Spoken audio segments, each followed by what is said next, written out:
Japan. Isang bansa kung saan nagtatagpo ang mga sinaunang tradisyon at makabagong teknolohiya. Mula sa bulaklak ng cherry blossoms tuwing tagsibol hanggang sa mga ilaw na neon ng Tokyo. Nag-aalok ang Japan ng kamanghamanghang halo ng kultura ng luma at bago. Kung nag-ski ka man sa Hokkaido, mali ata na ilagay ko. Tuloy tayo.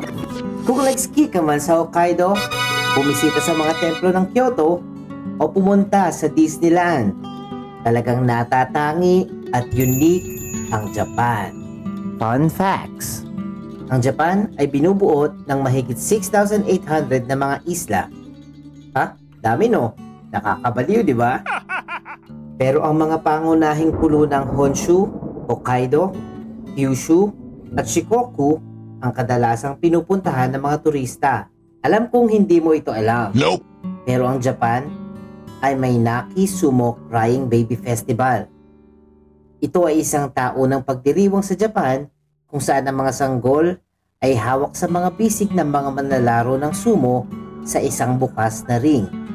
Dalawang sanggol ang naglalaban sa isang maikling laban kung saan ang unang umiyak na bata ang panalo.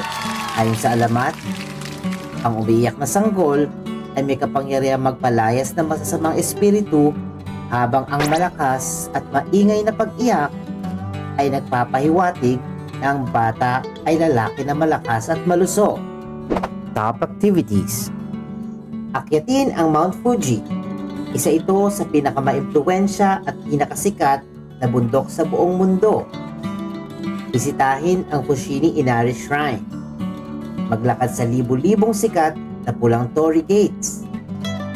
Mag-enjoy ng onsen or hot spring. Mag-relax at magpahinga sa mga natural na hot spring, lalo na sa lugar ng Hakone.